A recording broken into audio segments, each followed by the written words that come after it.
자, 오늘은 지금 제네시스 차량을 한 대 보러 갈 거거든요. 금액대가 엄청 저렴해요. 1000만원대입니다. 뭐 1999만원 이런 게 아니라 1150만원. 우리 메이 팀장님이 매입을 한 차량인데 실제로 제가 또 제네시스 오너였거든요. 매물을 한번 꼭 살펴보면서 우리 고객님들이 제네시스 살 때는 어떤 걸 봐야 되나 꼼꼼하게 체크해 드릴게요. 차를 바로 보여드릴게요. 이제 제네시스 이 차량이거든요. 원래 여기 범퍼에 기스가 있어서 범퍼 도장을 끝내고 이제 광택을 끝내고 실내 세차까지 끝내놨습니다. 그래서 실내외는 이제 상품화가 끝났다 보시면 되는데 추가적으로 고질병들 좀 체크해가지고 미흡한 부분이 있다, 고장난 부분이 있다면 제가 다 수리를 해놓을 예정입니다. 차량의 스펙을 먼저 말씀드리면 이 차량은 제네시스 DH 3.3 자연흡기 엔진 차량이고 4륜구동이 적용된 모델입니다. 자, 이제 이 차량을 한번 살펴볼 건데요. 첫 번째 장점, 디자인, 가격 대비 좋지 않습니까? 이 디자인으로 이 제네시스가 브랜드가 되고 또 제네시스 브랜드의 G80으로 되었을 때도 페이스리프트만 거쳐서 외관이 이렇게 약간 변했다. 근데 이 차에 대해서 관심이 뭐 크게 있지 않은 분들은 구분하기 힘든 정도의 차이거든요. 어쨌든 이 G80이 2020년 한 5월까지인가 나왔어요. 완전 뭐 신형 K8이나 GN7 이런 신형 느낌은 아니지만 금액 대비 괜찮은 수준의 외관을 가지고 있다. 뒤에도 이 제네시스 마크의 이 샤크테일 대로등 굉장히 멋있단 말이에요. 사실 저도 이 제네시스 이 모델을 딱 샀었는데 뒷 대루등에 반해서 그래서 이 차를 샀었고, 제네시스 G80에 그 3.3 터보 모델이 있습니다. 굉장히 비싼 모델인데 그걸로 튜닝을 막 했어요. 하다 보니 순정으로 만들기가 힘들더라고. 차라리 순정을 사는 게 나은 정도의 그런 수준이길래 비교적 얼마 못하고 이제 팔았던 사실이 있습니다. 제가 다 해보니까 튜닝의 끝판은 순정이다. 그러니까 함부로 이제 튜닝 하지 마시죠. 돈만 버릴 수 있습니다. 그리고 이게 연식이 좀 있다 보니까 안전 옵션이 너무 없지 않을까라는 얘기를 하시는 분들도 많이 계셨어요. 반자율 주행도 들어가고요. 요 패키지가 들어가면 차선 이탈 유지, 또 자동, 긴급 제동 요런 장치들까지 추가로 들어가거든요. 그래서 옵션을 선택했다면 꽤나 안전 옵션도 많이 누릴 수가 있고요. 편의 옵션은 뭐가 있냐, 얘는 지금 프리미엄 등급이잖아요. 여기 보시면 헤드업 디스플레이, 대시보드에 구멍이 나 있다. 그럼 헤드업 디스플레이가 들어갔다라고 보시면 됩니다. 이건 이제 프리미엄부터 기본으로 넣어주는 거예요. 좀 아쉬운 거는 전동 트렁크가 없어요. 프리미엄이 3.3에서는 좋은 등급이었거든요. 근데 이 전동 트렁크는 없다. 대신 전동 커튼이 있어요 또. 그리고 메모리 시트, 그리고 렉시콘 사운드도 이게 지금 17개의 스피커가 들어가서 음질 자체에 대해서는 크게 불만이 없으실 거예요. 굉장히 높은 수준의 스피커 음질을 보여주고요. 그리고 실내 공간도 오너 드리븐으로 이제 이용을 하신다고 하면 불편함이 거의 없는 정도의 이제 사이즈를 가지고 있고, 뒷좌석은 생각보다 좁습니다. 엄청 넓어 보이진 않잖아요. 이게 EGXX가 있어서 시트가 뒤로 쭉 많이 이제 당겨진 상태예요. 어쨌든 이걸 좀 앞으로 당겨도 그랜저보다 넓지는 않다. 근데 그래도 뭐 수입차들에 비해서 좁다는 건 아니에요. 다른 수입의 후륜구동 세단들과 비교해 봤을 때는 제네시스가 더 크다 보시면 됩니다. 그리고 요즘 대부분의 사람들이 이용하는 블루링크, 그게 이 당시에도 사용이 가능했었습니다. 이제 고질병들을 한번 살펴볼 건데요. 이 휠이 지금 휠기스가 많네. 이 커팅 휠인데 휠기스가 나면 굉장히 티가 많이 나는 휠입니다. 15년 말부터 16년부터는 이제 또 다른 느낌의 휠로 바뀌었는데 걔는 또 고질병이 있어요. 안쪽에서 이제 까져서 나오는 그런 게 없는지 좀 체크를 잘 하셔야 되고요.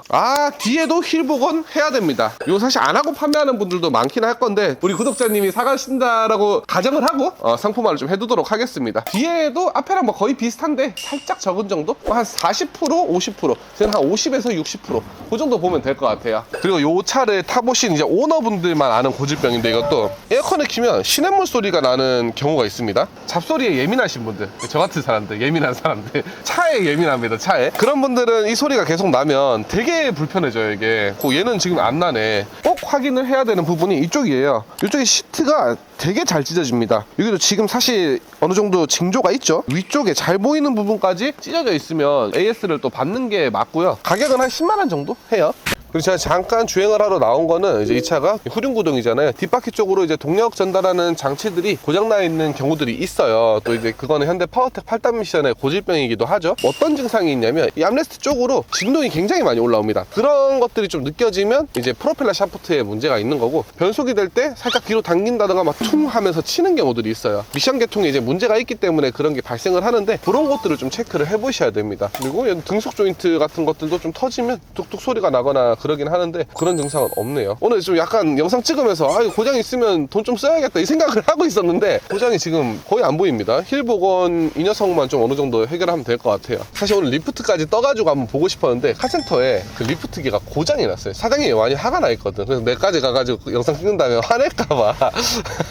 근데 원래 보통은 이제 성능 점검에서 한번 1차적으로 점검을 맡았지만 2차적으로도 또 이제 체크를 합니다. 그리고 이게 주행을 해보면 실오너였던 사람으로서 고속주행의 안정감이나 이런 게 수입차보다는 못해요 사실. 그래도 또 4륜구동도 들어가고 우리나라에서는 또 기술을 제일 많이 쓴 차 아닙니까? 그래서 국산차 중에서는 탑급시다. 얘보다 좀 나은 차 해봐야 K9, EQ900 요 정도 수준이고 이 녀석은 한 3등 정도는 됐다 보시면 돼요. 약간 출렁이거나 이런 건 고속주행에서 있기는 합니다. 그리고 저속에서는 이 물침대 같은 서스펜션 세팅 때문에 출렁이는 건데 그 덕분에 시내 주행에서는 또 굉장히 승차감이 좋아요. 기름 없는 상태로 파는 사람도 대부분이에요. 저는 왜 기름을 넣냐면 징크스 같은 건데 이 뭔가 기름이 없으면 앵꼬면 팔릴 것도 안 팔린다라는 미신이 있거든요. 그리고 경유차 같은 경우는 실제로 주유가 너무 떨어져 있으면 차에도 데미지가 있죠. 수분이 차고 막 이런 것 때문에. 그래서 저는 항상 이제 기름을 좀 넣어두는 편입니다. 제가 맨날 차를 팔다가 기름이 없는 차들을 딱 만나잖아요. 그럼 짜증이 나요. 이 차 팔기가 싫어. 저는 제 차를 보러 오는 사람들을 배려하기 위해서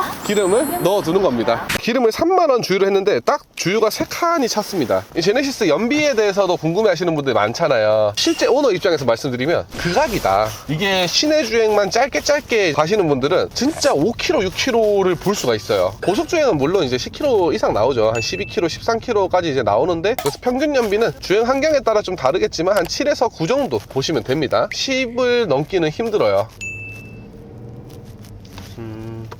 근데 진짜 미션에는 걸리는 게 하나도 없다. 미션 이렇게 하체 지금 방지턱을 높은 걸 넘어도 전혀 문제가 없고 핸들에도 얘가 MDPS 방식이라서 고장나 있는 차들이 가끔 있고 또 이 수리비가 굉장히 비싸거든요. 근데 지금 핸들에도 문제가 없고 A급 매물인데 역시 중고인증카 좋은 매물만 소개시켜 드리겠습니다. 좋지 않으면 제가 고쳐서 항상 팔겠습니다.